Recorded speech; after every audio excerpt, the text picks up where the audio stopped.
अस्सलाम वालेकुम नाज़रीन, प्रोग्राम सच के साथ मैं हूं आपका मेज़बान शहजाद अली शाह। आज बात करेंगे प्राइवेट स्कूलों के हवाले से।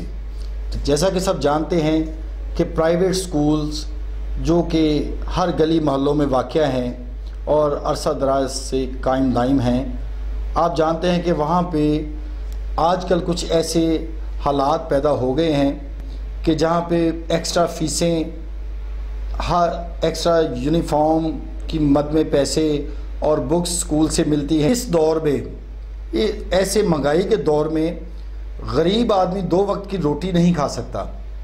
वो अपने बच्चे को कैसे स्कूल भेजेगा? अगर वो स्कूल भेजता है तो वो स्कूल की फ़ीसें, उनकी बुक्स, उनके यूनिफॉर्म अफोर्ड नहीं कर सकता। बोर्ड ने भी इस पर बड़ा एक्शन लिया है, लेकिन अभी तक कोई ऐसा सामने कोई मेन चीज़ ना आ सकी कि इन स्कूलों की फ़ीसें कम की जाएं। और जब छुट्टियों की फ़ीसें ली जाती हैं, 3-3 माह की एक्स्ट्रा फ़ीसें ली जाती हैं, वो बिल्कुल सरासर गलत है। बच्चों से फ़ीसें भी लेते हैं, एनुअल फ़ीसें लेते हैं, सालाना फ़ीसें लेते हैं यूनिफॉर्म के। और एक बात आपको बताऊं, आजकल ये प्राइवेट स्कूलों ने जो ट्रेंड शुरू किया है वो बड़ा वाज़ेह मैं आपसे शेयर करूँगा कि गली मोहल्लों में कायम प्राइवेट स्कूल्स जो हैं, उन्हें आजकल ये ट्रेंड शुरू किया हुआ है कि बाहर से आप कहीं से बुक्स ले नहीं सकते। बच्चे की बाहर से बुक्स आप ना परचेज़ करें, बच्चे का यूनिफॉर्म बाहर से ना परचेज़ करें। टोटल तमाम के तमाम एसेसरी बच्चे को स्कूल से ही मिलेगी। अगर आप स्कूल से परचेज़ नहीं करते तो आपके बच्चे का स्कूल से नाम काट दिया जाता है। देखें कि इस दौर में, इस मुश्किल वक्त में, जहाँ पर मज़दूर आदमी, सफ़ेद पोश तबका पिस चुका है, उसके पास 2 वक्त की रोटी नहीं, वो अपने बच्चों को स्कूल कैसे भेजेगा? कैसे उनकी फ़ीसें अफोर्ड करेगा? अगर वो स्कूल भेजता है तो 2, 4, 5 माह में वो थक जाता है फ़ीसें दे दे के। प्राइवेट स्कूलों में 3000 से लेके 5000 तक फ़ीसें वसूल की जाती हैं। इतनी ज़्यादा फ़ीसें कि जहाँ पे गरीब आदमी की सैलरी 15 से 16 हज़ार रुपये है, वो बच्चे की 5,000 रुपये फ़ीस कैसे अफोर्ड करेगा? मैं बड़ा वाज़ेह आपको ये बताना चाह रहा हूँ कि इसके ख़िलाफ़ ऐसा एक्शन होना चाहिए। तहरीक इंसाफ की हुकूमत तो आ गई, लेकिन तहरीक इंसाफ ने अभी तक कोई इंसाफ वाला काम नहीं किया। वज़ीर आज़म इमरान खान के बुलंद वाला दावे तो हैं, मेरी दुआ है कि अल्लाह उन्हें कामयाब करे, लेकिन कोई मुस्बत चीज़ अभी तक सामने नहीं आई। एक छोटा सा इशू है ये स्कूलों का, प्राइवेट स्कूलों का। अगर इन स्कूलों के ख़िलाफ़ एक्शन लिया जाए, एक आम आदमी, एक आम शहरी अपने बच्चे को स्कूल भेज सके, उसके ख्वाब पूरे हो सके कि मेरा बच्चा पढ़ लिख के अफसर बने। पाकिस्तान का अलमिया ये है कि अगर इतनी फ़ीसें देने के बावजूद पाकिस्तान में नौकरी नहीं, नौकरी इसलिए नहीं कि हमारे मुल्क में करप्शन का ज़ोर है। नौकरी करप्शन के बगैर नहीं मिलती, रिश्वत के बगैर नहीं मिलती। कोई भी बंदा जब नौकरी के लिए निकलता है, डिग्री हाथों में लेके घूमता है, लेकिन उसे पाकिस्तान में नौकरी नहीं मिलती। वजह नात ये है कि उसके पास पैसे नहीं होते। उसकी काबिलियत को अकाउंट नहीं किया जाता, बल्कि उसकी जेब को अकाउंट किया जाता है कि इसकी जेब में कितने पैसे हैं, इसके वालिदैन, इसके पेरेंट्स कितने पैसे दे सकते हैं।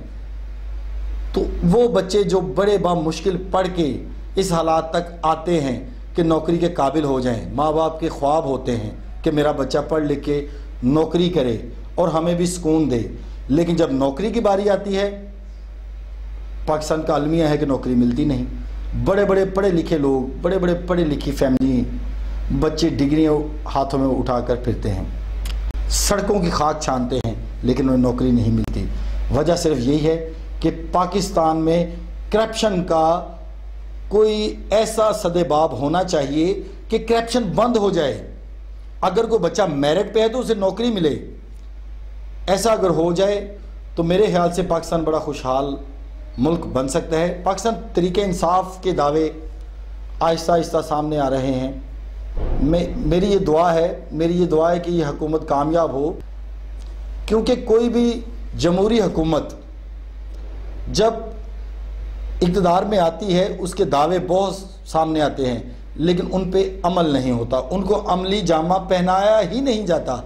वो इसलिए कि सबसे पहले ये लोग जो आते हैं ये सबसे पहले अपनी जेबें भरते हैं। अब ये स्कूल्स का इशू ऐसा है कि छोटे छोटे बच्चे स्कूल जाते हैं, लेकिन उनकी फीसों की वजह से चंद माह के बाद वो स्कूल छोड़ देते हैं, उनके माँ बाप के ख्वाब चकनाचूर हो जाते हैं। ऐसा क्यों होता है? ऐसा सिर्फ इसलिए हो रहा है कि प्राइवेट स्कूलों की अजारादारी है। प्राइवेट स्कूलों ने अजारादारी कायम की है, मन मर्जी के रेट हैं, मन मर्जी की फीसें हैं। सुप्रीम कोर्ट ने इस पे एक्शन लिया है, एक टीम तश्कील दी है। मेरी दुआ है कि वो कामयाब हो जाएं। अदलिया ने बहुत अच्छे काम करवाए हैं पाकिस्तान में और बड़े शाना बशाना आ रहे हैं, और मेरी ये दुआ है कि अल्लाह करे कि प्राइवेट स्कूलों के मामलात भी ठीक हो जाएं, इनकी फीसें कम हो। मेरे नज़रिए के मुताबिक मैक्सिमम फीस बच्चे की प्राइवेट स्कूल में 300 रुपये होनी चाहिए। 300 रुपया फीस से ये होगा कि बच्चे के पेरेंट्स को फीस देने में दिक्कत पेश नहीं आएगी।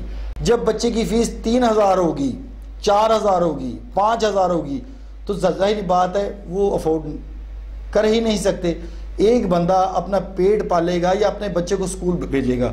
तो मेरी हुकूमत से भी अपील है और अदलिया से भी अपील है कि आप ये जिस मिशन को शुरू किया है, इन स्कूलों के ख़िलाफ़ नोटिस होने चाहिए, इनके ख़िलाफ़ एक ऐसा लाएअमल तैयार होना चाहिए ताकि एक बॉडी बने जो बैठ के डिसाइडेड जो चीज़ है वो सामने लेके आए कि प्राइवेट स्कूल गली मोहल्लों में कायम शुदा स्कूलों की फ़ीस मुकर्रर की जाए, यूनिफॉर्म की फ़ीस मुकर्रर की जाए, बुक्स की फ़ीस मुकर्रर की जाए, ताकि सफ़ेद पोश तबका अपने बच्चे को बासानी स्कूल भेज सके। अगर वो बच्चा पढ़ेगा तो आने वाला दौर उसका अच्छा होगा, उसके वालिदैन का दौर अच्छा होगा। अगर वो बच्चा पढ़ नहीं पाएगा तो वो ख्वारी जो हो रही है, मज़दूर तबका पिस गया है, वो ऐसे ही गामजन रहेगी। मेरी दुआ है कि अल्लाह पाक पाकिस्तान को सलामत रखे। इसी के साथ मुझे दीजिए इजाज़त। अगले हफ्ते फिर मिलेंगे किसी और प्रोग्राम के साथ। अल्लाह निगहबान।